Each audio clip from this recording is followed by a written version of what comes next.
I say this once a day as well. I go, there's always someone who fucking ruins it. Do you know? Like, we were on a flight to San Francisco a while ago, me and Jane, right? We took off, right? First class, seatbelt signs, ding, drinks are served, lovely. Then this woman, about 2 rows back, she gets out her laptop, she starts banging out something really important. She's wearing fucking bangles. They're like smashing it's driving me, it sounded like fucking Morris dancing, right? It was driving me, but I know it's not illegal, you know, I can't go over bangle police, so I just have to suffer in silence and hope we crash. That is how I get over things now. If someone's really annoying me, I just sort of stare at them and I just imagine us both dead one day. And it's sort of, you know, like here I was thinking, imagine the pilot going, we're going down, the plane was going down, right, we're going to die. And I look over it and she's going, and I go,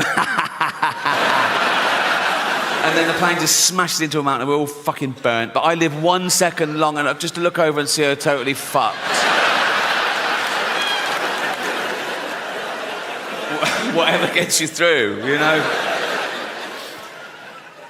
So we got to San Francisco and we went on a little day trip. We went to this place called Sausalito, this lovely little harbour town. We're walking around sightseeing, but about 11 a.m, because of the jet lag, we were starving. We thought, we need lunch. So we found this restaurant that was open at 11 a.m, empty, of course, which is my idea of a perfect restaurant, empty, right? We sat by the window, we were looking out over the bay. There was a sea lion bobbing round, a pelican landed. The waiter brings our food. Then suddenly, in all that peace and perfection, out of the kitchen doors comes a busboy, and he just stands in this empty restaurant, and he goes,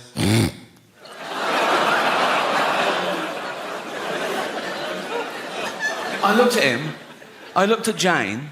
Jane didn't even look up. She just went, nothing we can do. Like that. So I'm all alone, right? And the sweat starts. I just get a sweat, right? I go, okay, he's going to do it again. He's going to do it again.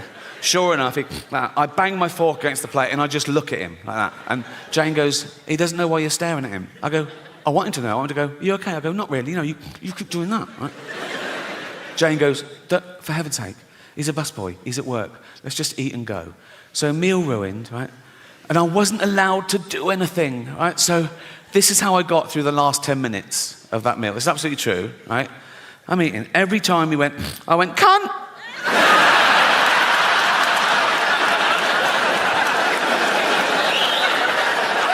That is what you get. That is what you get.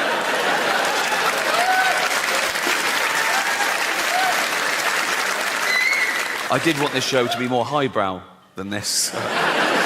Joking aside, I think this is my most honest and confessional show so far. Not in a Edinburgh Fringe type way. I mean, my parents died, so I went all autistic. None of that shit, right?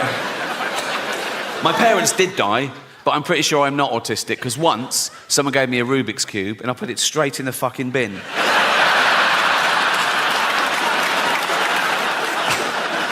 I think that is the test. No, it's called Mortality, but it's a positive show, I think, and I want to tell you some of the things I've learned and what it's like to be me at this age, and because I'm getting old now. See, that silence for the first year. Up until this year, I go, I'm getting old. People go, you're not old. Now they go, go on. Like that. It's like, in fact, they make it worse. They say things like, yeah, but the good. Another big fear amongst the youth is climate change. They're really worried about global warming. And I looked into it, and if the polar ice caps completely melt, the sea level will go up about 60 metres around the world. So all coastal areas will be affected a bit, but the real devastation, the real loss of life, will be in places like China and India. So relax. It's fine. But we all suffer from a bit of mental illness. We're all on the spectrum, aren't we? We've all got a little bit of OCD or anxiety or whatever. Like I'm a hypochondriac, right? Every morning I wake up and I think, right, what's wrong? Like I go, what's that? That wasn't there yesterday? That was, what's that? And I Google it. I think, what? And I catastrophize as well. So I Google it and the first sort of like 5 or 6 I'm fine with. Like it goes, it could be anxiety, yeah, could be lack of sleep, yeah, I didn't sleep. Could be lack of fibre, yeah, I'll have some more fibre. Could be lack of vitamin B, I'll get it. And then I just keep pushing me, like it goes, could be cancer. I go, it's cancer. Once I came out of the bathroom and I went, Jane, I think I've got bowel cancer. She went, we had beetroot last night. I go, oh yeah, cheers.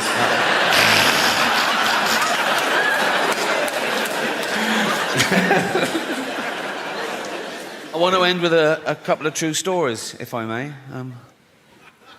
As I said, I think this is my most honest and confessional show so far. So I want to talk about something I haven't talked about before, and that's to give you a glimpse behind the curtain of the Golden Globes. Right? And thank you. I last hosted the Golden Globes in 2020. It was the 5th time over a 10-year period, and I liked them more and more, and the last one was my favourite, because the world changed in that 10 years. You know, like the first time I hosted them in like 2010, the press of America, I hated me. Right? Who is this annoying Brit insulting the most important people on the planet? By the last time I hosted, they were like, yeah, go on, fuck them. Fuck them, right? Because ordinary people had got sick and tired of being lectured by these multi-millionaire, nothing wrong with that, these liberal elite entertainers telling them how to vote and how to recycle, when everyone knew they were getting free jet rides to Pedo Island. So it really hit the zeitgeist. But it was always the same deal. Whenever they said, do you want to host? I said, yeah, I'll host. I said, but I'm going to write all my own jokes, which was unheard of, apparently. I said, I'm going to write all my own jokes, and I'm not going to rehearse, so you can't hear the jokes beforehand, you can't cancel any. And they let me do that. I did have to show a lawyer the jokes about an hour before to make sure I hadn't broken any laws, and I never had, because I know the law. Sometimes the lawyer would go, are you sure you want to say that? Right? And I go, is it legal? They go, yep, technically. I go, let's do it. Right? I've never had a joke stopped by the Golden Globes. That says something about them, to be fair, right? So, anyway, thank you. This last time, they said, oh, you've got to see the lawyer the day before now. I went, okay, great. So I was driven to the Beverly Hills Centre, and they're all setting up, right? And the photos of the A-listers are all in their chairs. I go, oh, there's Brad.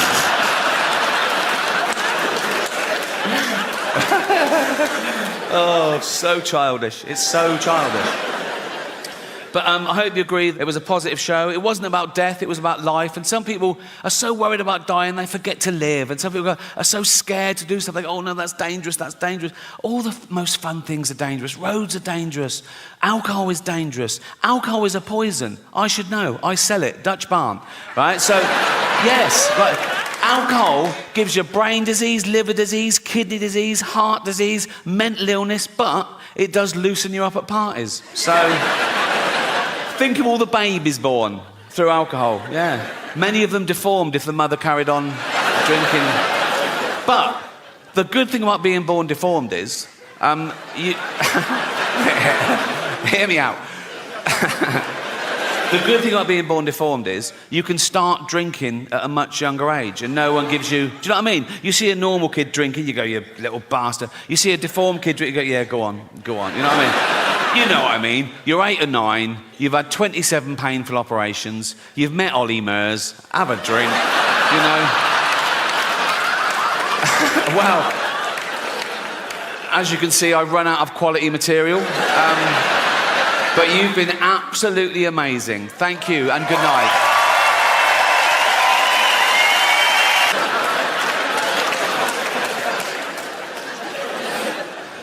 That's another thing I'm very proud of. I can honestly say, in all my 64 years, I have never shat myself once. So, no, don't... No. No! Right. Yeah. Oh, why do you like London so much, Rick? Because you get a round of applause for not shitting yourself. Right. But that's the next phase now. I reckon it's the next 10 years that I will. But as of now, my arsehole has never let me down. Very underrated, the human arsehole. Everyone goes, oh, the human brain, the greatest computer known to man. Oh, the human liver can regenerate itself. Your arsehole is working 24/7. Even when you're asleep, it's like that. You're not coming out. You're not coming out. You're not coming out. Nope. You're not coming out. And you're not coming in.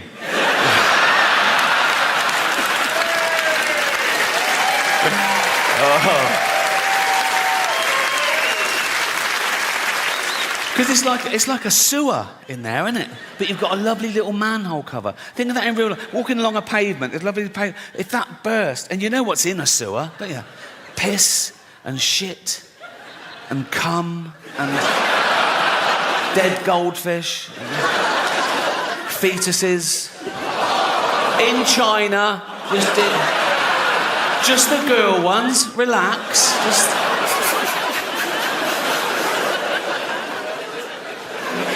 I'm at that age now as well, because I'm in entertainment. People say, oh, you can have a facelift. I go, no. Have you seen facelifts? They're still just that. Like that. You know what I mean? You go to the doctor, and the doctor goes, do you want to look old or Chinese? You know, it's like, nothing wrong with looking Chinese if you're Chinese. If you're not Chinese, it's a bit weird. It's offensive. But why is that allowed? You're not allowed to black up. Why can you do that? Maybe there are terms and conditions to make sure you're never that racist. Like the doctor goes, right, we've done the eyes, but never leave the house in a little... Thank you. Oh, thank you very much. Oh. Thank you. Okay. Okay, shush. Thank you. Honestly, I'm overwhelmed, but shush. Thank you so much. Thank you. Welcome to the show. It's great to be back with a brand new special. My last special only dropped on Netflix the Christmas before last. And in that special, I talked about the previous special going to #1 because of all the complaints. And the silly cunts did it again. When will they learn? It's like, honestly, it's like, ban it from the #1 everywhere. My name trended for 3 days that Christmas. I wasn't you know the comedian Rosie Jones? She's got cerebral palsy, and she was on a TV quiz show, and the trolls came out on Twitter going, she's not funny. People saying, you're only saying that because she's disabled. You're only defending her because she's disabled. Sort of back and forth, right? But that wasn't her biggest controversy of the year. This is a true story. Earlier that year, Rosie Jones made a documentary for Channel 4 about her condition, her plight, some of the trolling she gets, some of the insults she gets called, right? And she provocatively called the documentary, Am I a Retard? Yeah, great. Power to her, right? Now, the people who complained were disability campaigners. They had to go at her. They went, you can't use that word. She went, what? Why? I said, because you're physically disabled. That's a derogatory term for people with mental disabilities. If you want to use a derogatory term, you should use one that describes your particular condition. So basically, Rosie Jones said, am I a retard? And disability campaigners said, no, you're a spastic. That's harsh, isn't it? I mean, it's context. She was using it to empower people. She was called that. She didn't go, no, that's not me. She sort of embraced it and, reclaimed the word. So disability campaigners are saying, no, you've got to be very specific, right? Only people who are actually retarded can use the word retard, right? But who's going to tell them? You know what I mean? Who's going to... You're not going to go into a room and there's Bubba sort of lying on the floor, crying in, right? And you go, all right, Bubba. He goes, yeah. Oh, no. Don't. It's a tightrope. He goes, yeah. You go, you can say retard. Why? Think, you thick cunt. Just think.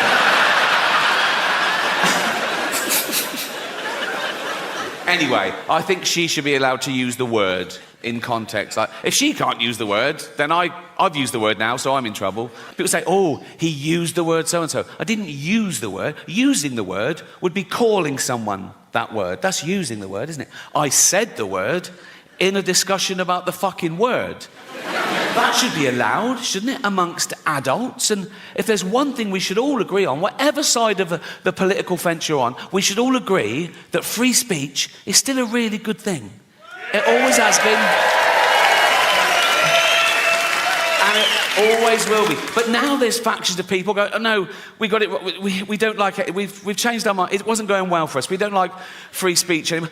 People who want free speech, they only want free speech so they can go around saying awful things, which just isn't true. And even if it was, the good thing about free speech is people can say awful things back. It's a really good system, right? And you can't say anything under the laws of free speech. That's a total misconception. There are loads of caveats to free speech, all of which I agree with, actually. You can't incite violence. Good rule. You can't slander people. Good rule. You can't libel people, you know? Fascinating fact about libel law. You can't libel the dead. So I could stand here and say, Gandhi used to take it up the arse. If I wanted. Which I do.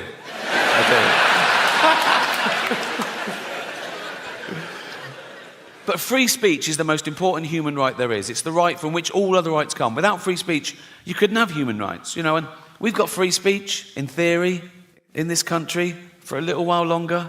We can criticise the government, we can criticise the police, but we should give props to a country that allows us to do that, because we're the envy of some countries. In some countries, you criticise the police, you get beaten up, or worse. You criticise the government, you can be thrown in jail for life, you know. So they flee their oppression, quite rightly. You know, so would you. They flee their oppression, and they come here, they go, we want to come to England. We go, why? They go, free speech. We go, come on in, welcome. What are you going to do now? We're going to go on a march. What are you going to say? How shit England is. Cheers. Thank you.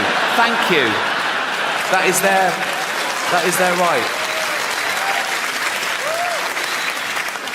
But I'm too old now not to say what I want, you know. I want to say and do what I want all the time. I don't even like doing my second favourite thing if I think I could be doing my favourite thing. Do you know what I mean? Like my favourite thing is play tennis. I play every Friday. I keep Fridays free. I look forward to it. I play tennis. It sets me up for the week. So if ever on a Friday I have to do my second favourite thing, like 3 weeks ago, attend a neighbour's kid's funeral, I'm like, this is boring. But we all want respect, right? We all want respect, and we all want to raise our status in society. We can't help that. That's in our evolution. That's groups elected from when gossip used to control the tribes, right? And there's still 2 ways you can raise your status in society. One, be competent at something. Like, oh, he's a good hunter. Go with him. He's good for the tribe.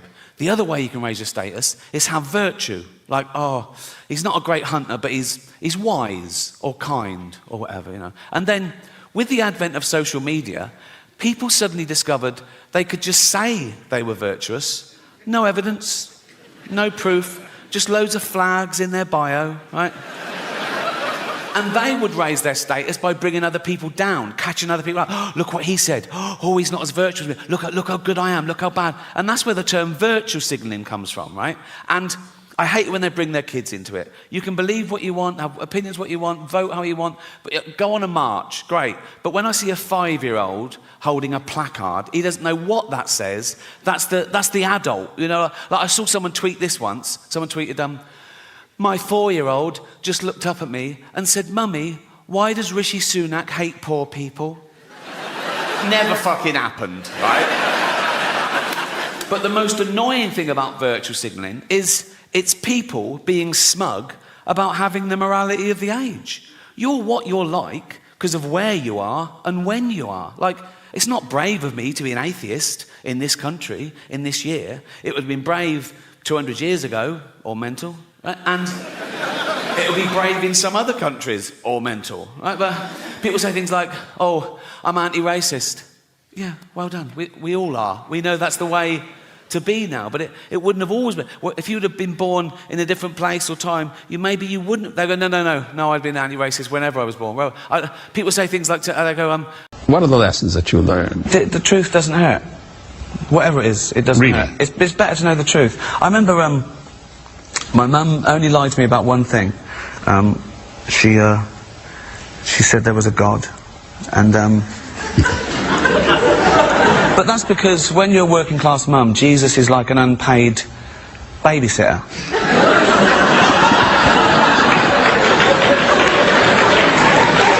Do you know what I mean?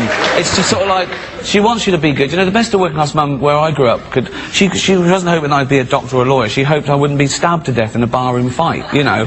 So the best thing to do is, well, if he's God-fearing, then he'd be good. It's a good rule of thumb because, you know, I went to Sunday school from about the age of 4 till 8. There was just great teachings of Jesus. I loved Jesus. He was my superhero.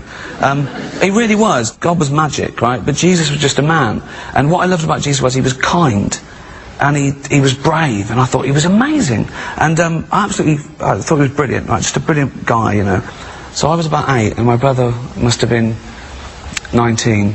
He came in once, and I was doing something from the Bible, and I said, "What are you doing?" I said, "Oh, drawing Jesus," and he went, "Who was Jesus?" I said, "Well, he was the Son of God." He went, "Why do you believe in God?"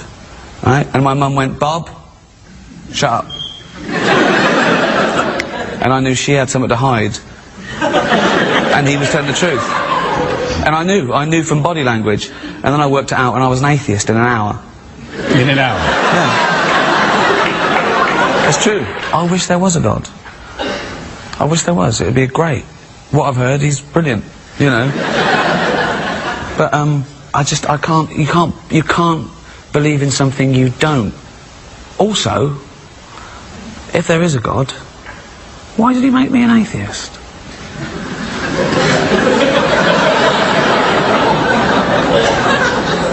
That was his first mistake. Well, the talking snake was his first mistake, but...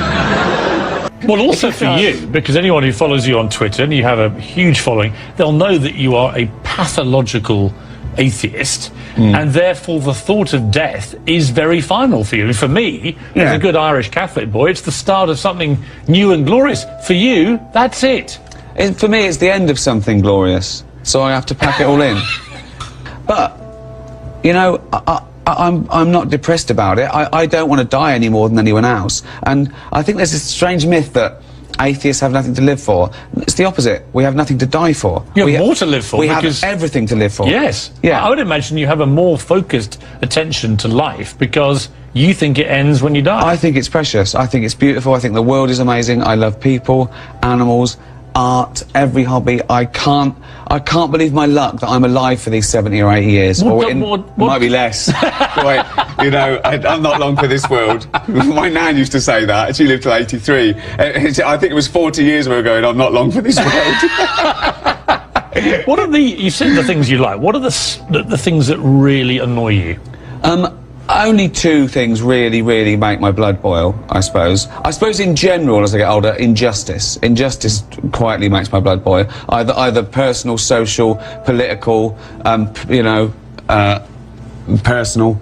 I suppose the two main categories are religious intolerance, this arrogance that you think, you know, arguing over whose God is right, it sort of gets me down a little bit, you know. And I've got no problem with spirituality. I really haven't. You know, that's another myth. And I always try and make the difference clear between spirituality and religion. One is a very personal feeling, a journey, a hope, or whatever, a need, you know, a joy, and the other is an organised body that uses that for power and corruption in many cases. In many cases. And you know, I don't have either, but I suppose I think that when it affects me, that's when I have a say in it. And religion affects me. Religion's very real. Spirituality, it doesn't really affect me. Supernature. Why supernature? Well, for two reasons. One, I want to debunk the supernatural. I don't believe in anything supernatural. I believe that anything that exists is by definition part of nature and is explainable. If not now, then eventually.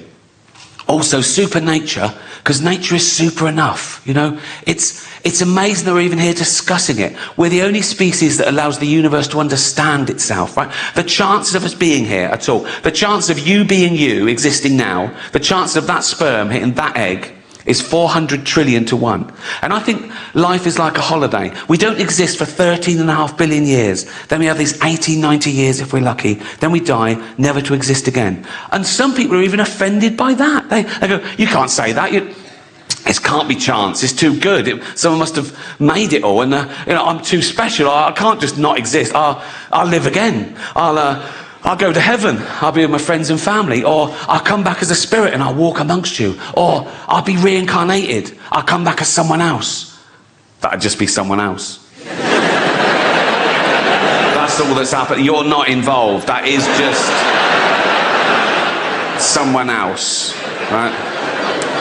Many people believe in reincarnation, of course. Some people even claim they remember who they were in a previous life. There's a society in America, of course, in California, of course, right? And they remember who they were in a previous life. And they're always someone pretty special in their previous life. Not so much in the life they've got now. Right? But I saw a documentary about it, and every year they have a come as you were party, where they go dressed as the person they were in history. 2 Napoleons. So, at least one of them is fucking lying.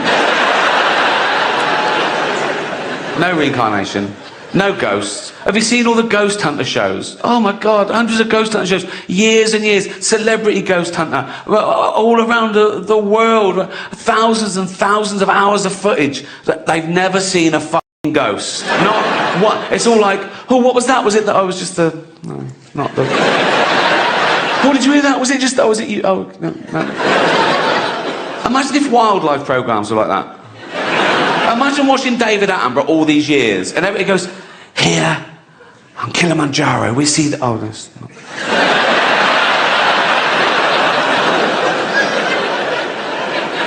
And by the banks of the Limpopo, the elusive... Oh, that's not... You'd stop watching the cunt. I've never seen a ghost. The pedo hunter shows, on the other hand... There's usually a couple in the crew just in case, you know what I mean?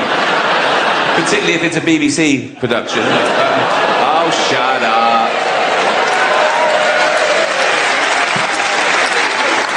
There's no reincarnation, no ghost, no heaven, I believe. People can't get over that. People quiz me on Twitter when they find out I'm an atheist. They go, what, you don't believe in God at all? I go, no. Do you pray? I go, no. They go, why don't you pray just in case there's a God? And I say, why do you put garlic over your door just in case there's a Dracula, right? And I've got no problem with praying, you know. I know loads of nice Christians and Muslims and Jews, and if one of my family is very ill, they always say, oh, I'll pray for them. And I always say, oh, thanks very much, because it's a nice gesture. If they said, oh, we also cancelled the chemotherapy, I go, don't do that, don't do that. Pray, fill your boots, son, but let's do the praying and the chemotherapy, shall we? Because that's the same result as just the chemotherapy. So let's definitely keep that one, shall we? I got in trouble talking about praying on Twitter once. Do you remember a few years ago that terrible disaster in Oklahoma, the hurricane? People lost their lives and their livelihood, and I donated to the Red Cross, and I tweeted about it with a link saying you can donate here too, trying to help them with their drive. And one of those sort of frivolous entertainment magazines from America, their account tweeted this thing. It really annoyed me. They tweeted, Beyonce and Rihanna send prayers to Oklahoma. And I tweeted back going, oh, I feel like a cunt, I only sent money.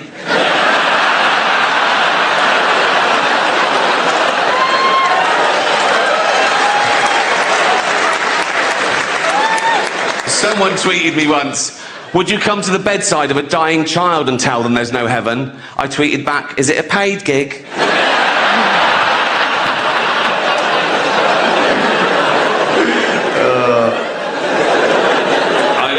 Whether you believe or not, what you believe in, who you pray to, doesn't affect me.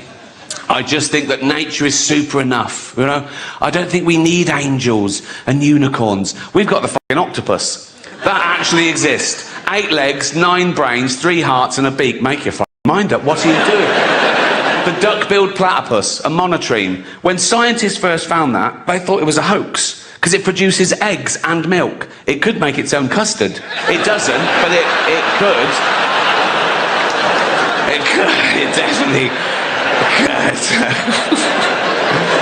But I've been an atheist since I was about 8 or 9. And when I went to secondary school, by then I knew about natural selection, the Big Bang Theory, carbon dating, and the Earth was 4 billion years old. And so my poor RE teacher, I was the bane of his life. And looking back, he was a bit thick, right? He was one of those teachers that I thought, oh, fuck it, I'll just keep my head down. You know what I mean? He came in on a motorbike and played table tennis all day with the div kids just to keep, you know what I mean? You know the sort, don't you?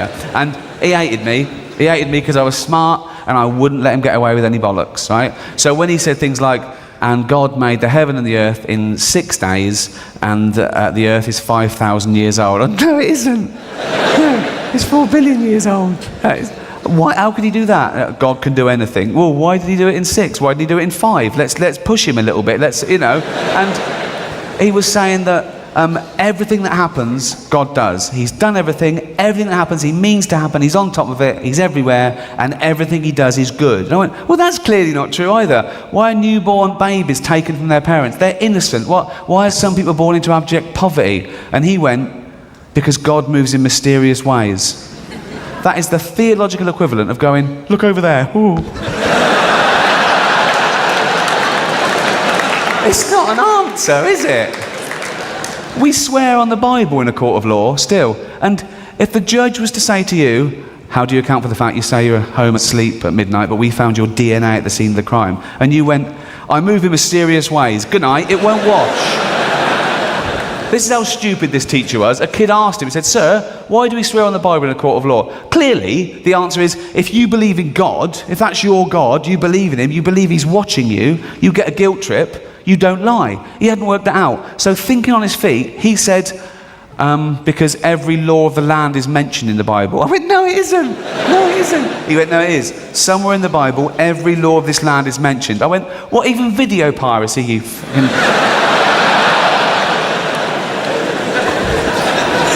One critic, who I know is religious, said, oh, Gervais deconstructs the Bible. That's too easy. I'm thinking, well, it shouldn't be. If you believe in that, you think it's a serious doctrine, it shouldn't be too easy to deconstruct. You can't do it with a maths book. You can't look through a book and go, listen to this.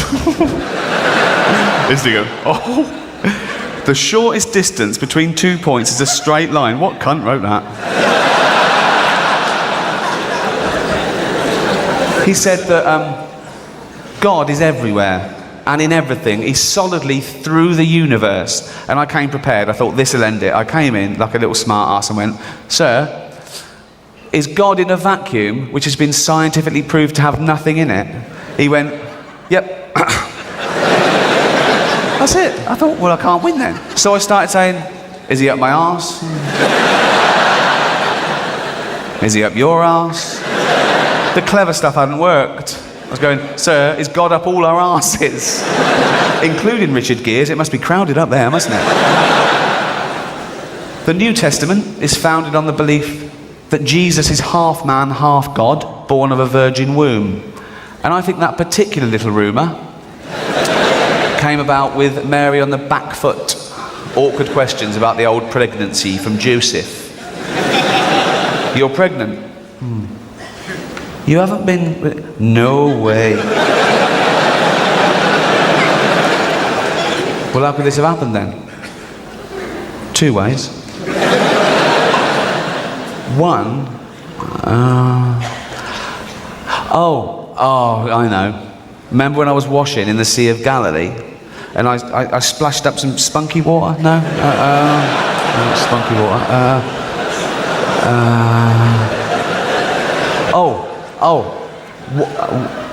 What about the baby is half God? And everyone went, yeah, all right. But everyone's entitled to their opinion. And if you believe in God, you're wrong. Everyone is entitled to their opinion. No. If you had to pick a god, Yeah. who would you pick? Thor. I said you can't pick Stan Lee, but okay, so why Thor? Big hammer. Is there any part of the Jesus story or the Jesus teachings that you like? I love Jesus. I thought he was great. I grew up, I was Christian till I was about 8. 8? And yeah. That's pretty early to toss out the baby Jesus with the bathwater. What turned you around there, kid? I remember I was doing Bible studies and my brother came in, he was older than me, he was about 11 years older than me, and he said, why do you believe in God? And my mum went, Bob, and I knew she was stopping him telling me something, and I just thought about it, and within about an hour, I'd sort of worked it out. So it's his fault. Oh, okay, all right, that's interesting. Yeah. Yeah. No, I did. No, I like the idea of it. I love the idea of Jesus. You like the Sermon on the Mount? I like Jesus, not because he was half God or whatever it is. Half God? Well, I don't know, do I? I don't know. But what was he? All God, wasn't he? Yeah. God from God, light from light, true God from true God, begotten, not made, one of being with the Father. Through him all things were made. It's just a parlor trick. It's just a parlor trick. Yeah. It's a crowd pleaser. I do the Nicene Creed to warm up the audience every night. I know. Yeah. We're going to do profession of faith and everything. We're going to do the I like the idea of doxology. it. I like the idea of it. Yeah. I like the fact he was a kind person and all Sure. that. But as Gandhi said, I like your Christ. I do not like your Christians. They are so unlike your Christ. And I think the problem is I'll buy that. No, do you know what I mean? Though No, sure. But I've always said I'm a Christian. I'm totally un-Christ-like. There are good and bad. There are good and bad Christians. There are good and bad atheists. And I think that God has nothing to do with whether you're good or not. That's what I think. So if God doesn't give you comfort, what does? Dogs. That's lovely. I believe in dogs. It's God spelled backwards. Dogs are amazing. Dogs are amazing. Yeah, exactly. Yeah, they are. Yeah, that unconditional love. Yeah. Yeah. Same as your guy. No, I'm just being honest. I mean, I can't see there could be a God. I mean, spirituality and religion are two different things. Don't forget. I can't make myself believe something I don't believe. I wish there was a God. And I wish he was all the things people said he was, all powerful and kind and all that. But by definition, the impossibility is overwhelming to me. And then there's religions which use that truth for their own personal gain, and that's something else, and that's abhorrent and disgusting. Religious fascism is the only thing apart from animal cruelty that gets my blood boiling. But people believing in God doesn't worry me at all.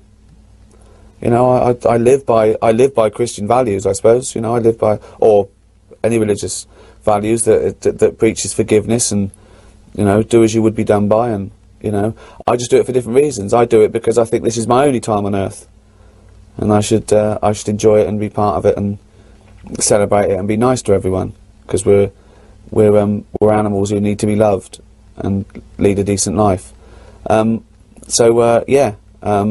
If you believe in God and that gets you through and it makes you a nicer person, then so be it. But I don't believe. And I feel sometimes that atheists, and I am atheist, not agnostic. One of the few things I'm sure of in life. I think they get a bad press that we take the art out of beauty and the world, which is not true.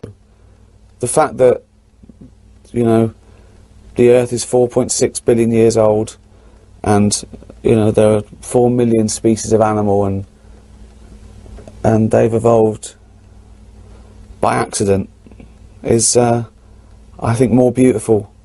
But I also think, Ricky, that there is a social consequence to I don't necessarily want to say atheism, because I completely agree with your point that there's good and bad, in beyond those kind of limited taxonomies. But I do feel like when people think there's no purpose or meaning, and that needn't necessarily be just because of a belief in God, that it creates cultures that are oddly materialistic, nihilistic. And I feel like in the last 20 years we're seeing more and more worship of self, worship of individual. Of course, there's a new narcissism, of course, and I don't know why. I think social media is partly to blame. I think people being rewarded for bad behaviour is partly to blame. Magazines or TV or whatever. I did a speech in the Big Brother house as Andy Millman in Extras, and again, that was at the beginning of it, and now it's got worse. But couple of points. I do think there's people crave a oneness, even if we don't go about understanding about why we're here, because again, that's very human. We're inquisitive. We want to know why. We want the answer why, and some people don't accept. Well, we don't know yet, but we're on the way. They go, no. Well, that's no. The God of the gaps. We understand that. Well, if you don't know how to explain it, God did it. Okay, well, it doesn't really solve anything. Even down to the, I put a joke in Afterlife where Kath's bothering me, and she says, "Where did it all come from? Somewhere from nothing." And I go, well, where did it all come from then? She go, God made it. I go, okay, where did God come from? She went, he's always been around. I go, simple as that, isn't it? So, you know, it doesn't answer the question, but I get it. And I think, apart from people wanting there to be some sort of divine justice, because that would be great. Good people would be rewarded and bad people would be punished. Brilliant. Okay, it doesn't work like that. You know, you only have to look at, you know, children in Africa being born with cancer, and that, you know, we know that's not. We know mysterious ways isn't an explanation. Okay, that to me is someone who doesn't know the answer and says mysterious ways. But apart from that, you're right. We're seeking the answer. Why are we here? I think we think that. Hold on. Well, it's too good. It's too good to be chance. Everything's perfect. Well, it seems that way. You know, it's like Douglas Adams' puddle. You know, when it imagines this, I fit this hole perfectly. But I think you're right. We are scared and alone, and the idea of death is horrible. What, you'll never exist again? What was the point? And again, I talk about this in Afterlife 1, where I say, Kath's saying that if you think it's, you know, there's no heaven, why don't you kill yourself? And I say, so if you're watching a really good film, but you know it's going to end, you might as well just stop it. She went, no, because I can watch it again. And I say, I think that's the amazing thing about life. You can't watch it again. You know, one day you'll hug, you know, your mum for the last time. You'll smell your last flower. You'll eat your last meal. You won't know it's your last, but it will be your last. And so you've got to make the most of everything. And it is a terrifying prospect. It is like sad that we'll never exist again, I think. But it doesn't mean it's not true. You know, the bottom line is, I can't believe something I don't believe. And so how do I find meaning? Well, we are here. We are here. The chances of us being us, you being you and me being me, existing now, that sperm hitting that egg is 400 trillion to 1. You know, we're not special, but we are lucky. We do exist. It's incredible. And I think of it, it's like a holiday. We don't exist for 13.5 billion years. Then we explode into this mass, this electronic blob of thought, introspection, love, hate, fear, beauty, horror, for 80, 90, 100 years if we're lucky. Then we die and we never exist again. We return, our atoms return, and it carries on, right? And that's not scary, because I think people are scared of death because they don't know what's beyond. And someone said to me, well, what do you think it feels like when you die? And I say, like the 13.5 billion years before I was born. And that was all right. So, but the big thing is injecting meaning. I think you're totally right. When you start thinking about it, why are we here? Well, I mean, not even the how, but why? Well, to live your life to the fullest and not hurt anyone, to leave the world in a better place than it was when you came into it, to experience everything, all the reasons, all the obvious reasons, you know, love, wine, dogs, learning, all these great things that you can do every minute of every day that you're alive, and then you check out. You go, I'm done, thanks, and it's done, and it's beautiful. It's fucking beautiful. I read that to Carl Pilkington, right? Who is yes, head like a fucking orange. I know, yeah. And I read that bit to him. They are so wicked, I'll have to wipe my face the earth. And Carl said, he sounds gay. I said, what do you mean? He went, some gays are a bit like that. He thought God was like having a hissy fit. Like he's going, no, they treat me like a bastard. I'm going to treat them like a bastard. I'm going to show them. I'm going to wipe them out. I said, Carl, God is not gay, okay? Read the Bible. He hates them.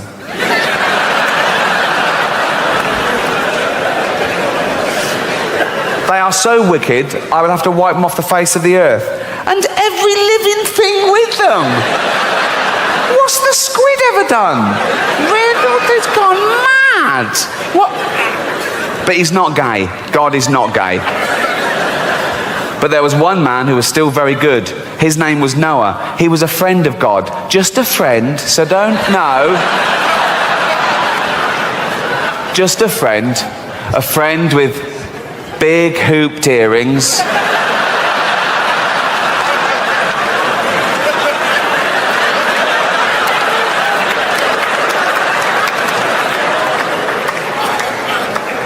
Rouge. What's he doing? He lives in a cave. What's he doing with this? What are you doing? Seeing God.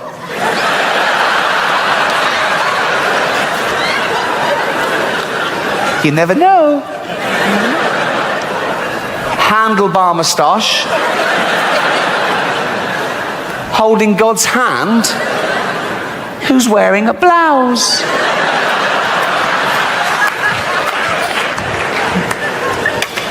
God is not gay. God said to Noah, I am so angry with men.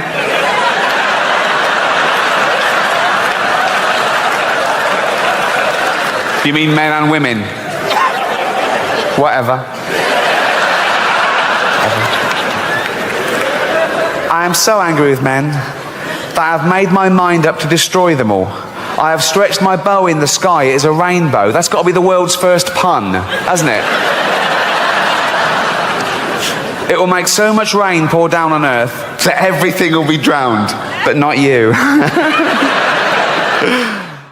I think religion's greatest trick wasn't convincing some people that there was a God who was all-powerful. It was convincing everyone else that